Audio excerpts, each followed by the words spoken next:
जी बिस्मिल्लाहिर्रहमानिर्रहीम अस्सलामु अलैकुम वरहमतुल्लाहि वबरकातुहू। मेरा नाम है डॉक्टर मोहम्मद मुज़म्मिल हसन। एक नए सेशन के साथ आपकी खिदमत में हाज़िर हैं। एक इंटरेस्टिंग केस आपकी खिदमत में लेकर आए हैं।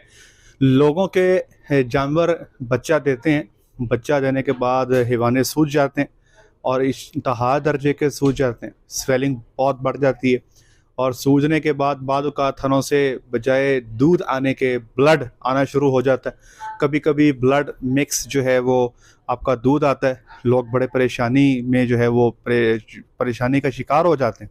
अभी एक ही केस मैं आपकी खिदमत में लेकर आया हूँ। ये अभी मुझे एक फार्मर ने मुझसे रब्ता किया है।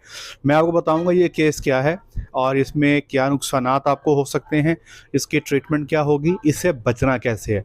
पहले केस देखें जी। ये हैवाने की सूरत हाल चेक करें। बिल्कुल नीचे लटका है और इसमें ठीक ठाक किस्म की स्वेलिंग आपको देखने को मिल रही है। और देखें इसमें अगर हाथ भी लगाएं हैवाने को तो ये ऐसे ही दब जाएगा। पसीना सा इसको आया हुआ है। बिल्कुल चारों के चारों थन फूले हुए हैं, आप देख सकते हैं। जानवर भी तंग है। कोशिश करनी चाहिए ऐसे जानवर को जो है नरम जगह पे रखना चाहिए। नीचे बिल्कुल कच्चा होना चाहिए। ये देखें जनाब, मेरी शदीद तकलीफ़ के अंदर जो है जानवर इस वक्त मौजूद है। पिछले थान के अंदर आप देखें ये ब्लू ब्लू सा भी हुआ है। कोई अच्छी इंडिकेशन नहीं है ये। ऐसे जानवर ने दूध देना भी हो तो बेचारा तकलीफ़ के बायस दूध नहीं दे पाता। ओवरऑल जानवर कमज़ोर भी है। अभी आपको बताते हैं इसका ट्रीटमेंट क्या होगा, कैसे केस को लेके चलेंगे, इसमें क्या करना चाहिए। ईच एंड एवरीथिंग जो है आपसे मुकम्मल तौर पे शेयर करेंगे इंशाल्लाह। अभी एक दूसरी वीडियो देखें आप।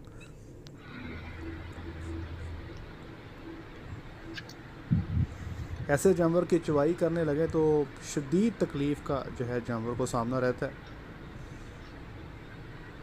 तकलीफ़ बड़ी बुरी चीज़ है जनाब। जिसको जानवर को तकलीफ़ है वो फिर दूध क्या देगा।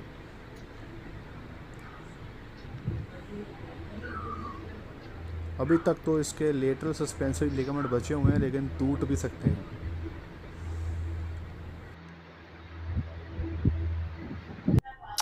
जी केस आपने देख लिया। जानवर का हैवाना इंतहा दर्जे का सूजा हुआ है। याद रखें कि ये जानवर इसको बच्चा दिया 18 दिन का अरसा हो चुका।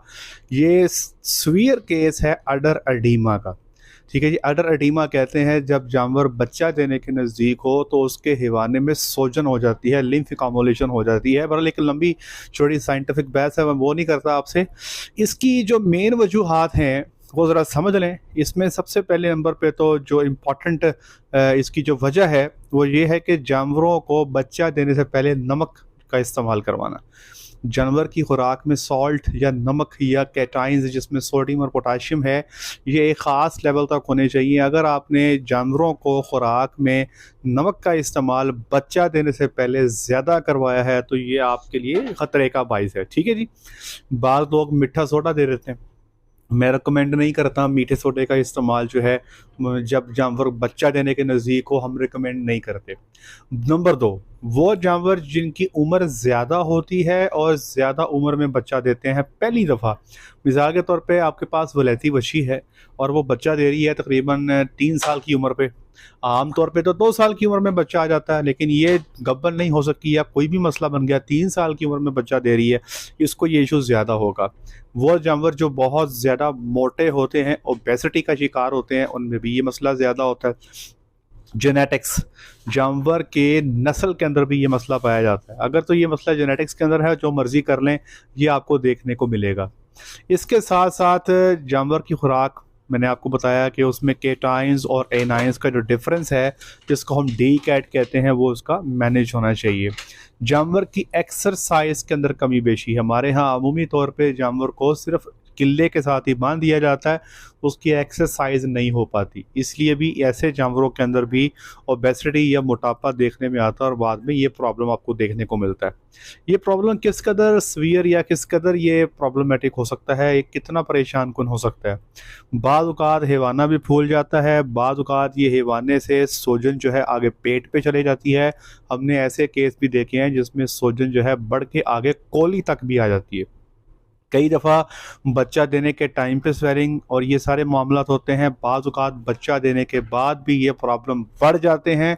लोग कहते हैं कि जब सुई थी तो ठीक बच्चा दिया था, बच्चा देने के बाद जो है प्रॉब्लम ज़्यादा बढ़ गया। ये ऐसे भी हो जाता है। अमूमी तौर पे जो हल्के-फुल्के केस हैं वो बग़ैर किसी इलाज मुआलजे के वो बिल्कुल ठीक हो जाते हैं 10 से 12 दिन के अंदर, ऑटोमेटिकली रिकवर हो जाते हैं। आपने करना ये होता है कि सिर्फ़ जानवर की जो चुवाई है 3 टाइम वो आपने अच्छे तरीके से करनी है। अगर जानवर दूध सही तरीके से नहीं उतार रहा तो आप उसका ऑक्सीटोसिन जो चुवाई वाला टीका है वो इस्तेमाल करके उसका दूध उतार सकते हैं। लेकिन इम्पॉर्टेंट चीज़ ये है कि उसका दूध मुकम्मल तौर पे निकालना बहुत ज़रूरी है। ये तो एक बात हो गई।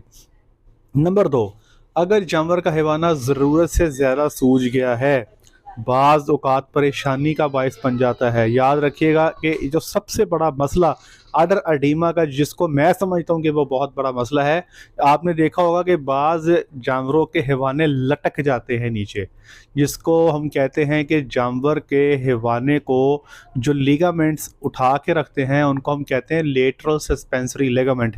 इतना भारी हैवाना जब हो जाता है तो वो लिगामेंट्स टूट जाते हैं और लिगामेंट्स के टूटने की वजह से हैवाना लटक जाता है।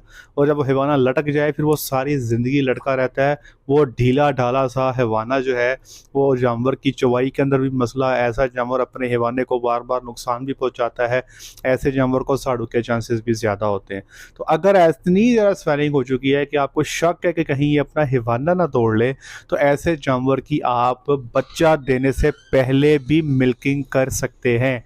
जी हाँ, ऐसे जानवर की चुवाई आप बच्चा देने से पहले भी कर सकते हैं। उसके थन के ऊपर जो लोड है वो लोड आप कम कर सकते हैं। इस बात को ज़रा ज़हन नशीन कर लीजिएगा। लेकिन याद रखें कि जब आप उसकी चुवाई कर लें तो याद रखें ऐसे जानवरों में मिल्क फीवर का या सूतक का प्रॉब्लम आपको देखने को मिल सकता है। इस किस्म के केस में आप अगर उसकी चुवाई बच्चा देने से पहले कर रहे हैं तो आपको उसकी टेक केयर भी वैसे ही करनी पड़ेगी। आपको उसको कैल्शियम सोर्स देना पड़ेगा ताकि बच्चा देने के बाद वो सूतक का शिकार ना हो। अच्छा, अब अगर आप समझते हैं कि इलाज होना चाहिए तो क्या होना चाहिए, तो सबसे पहले नंबर पे याद रखें इसमें 2 तरह के केस आएंगे।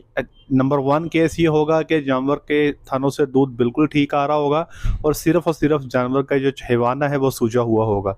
दूसरा प्रॉब्लम ये होता है कि हैवाने सूजने के साथ साथ थनों से ब्लड भी आता है। याद रखिएगा जब भी हैवाना बड़ा हो जाता है तो अमूमी तौर पे जानवर जब बैठता है हैवाने पे दाब आती है तो खून आना शुरू हो जाता है दूध के साथ। अब आपने करना क्या है, अगर आप ज़्यादा परेशान हैं, आपको लगता है कि यार ये केस ठीक होने की ज़रूरत है, तो क्या करेंगे। अच्छा जी, सॉरी बीच में कॉल आ गई थी। अच्छा, अगर आपको लगता है कि हैवाना टूट रहा है तो फिर क्या करेंगे। मैंने बताया कि एक तो चुवाई पहले आप बच्चा देने से पहले कर देंगे, दूसरे नंबर पे बच्चा देने के बाद हैवाने पे मसाज करेंगे। मसाज के लिए आप आयोडेक्स का इस्तेमाल भी कर सकते हैं, आप केओलिन पुल्टस का इस्तेमाल भी कर सकते हैं। मसाज ऐसे नहीं करना कि लगा के छोड़ दिया, अच्छे तरीके से 3 से 4 मिनट पूरे हैवाने को अच्छी तरह मसाज लाजमी करना है और दिन में 3 दफ़ा करना है। इससे इंशाल्लाह आप देखेंगे जल्दी हैवाने की सोजिश कम होगी।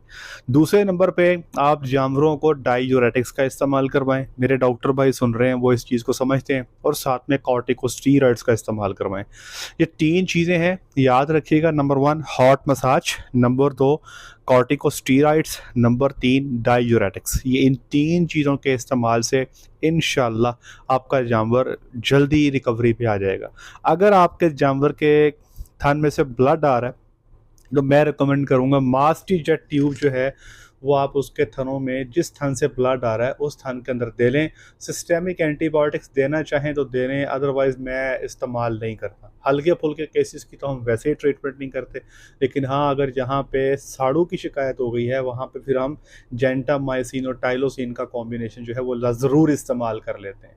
परेशानी की बात नहीं है, बाहर लोग बहुत परेशान हो जाते हैं, लेकिन अगर हैवाना इस कदर बड़ा हो चुका कि हैवाना टूट गया तो फिर याद रखिएगा ये हैवाना दोबारा कभी भी ऊपर अपनी जगह पे वापस नहीं जाएगा। मेरे पास कई तरह के केस ऐसे आते हैं जिसमें हैवाने टूट जाते हैं, और जब हैवाने टूट जाते हैं तो फिर वो हमेशा हमेशा के लिए जानवर भी कंडम, ना उसकी मार्केट में रीसेल प्राइस आपको मिलती है, ना ही वो जानवर आपको अच्छा लगता है। तो उम्मीद करते हैं कि आज के सेशन में अडर एडिमा के हवाले से जो बेसिक इन्फॉर्मेशन है, इससे बचना कैसे है, इसकी ट्रीटमेंट क्या है, ये आपको ज़रूर समझ आ गई होगी। आज के लिए इतना ही। अपना ख्याल रखें, दुआ में याद रखें, 5 वक्त की नमाज बाजमात अदा करें। अस्सलामु अलैकुम।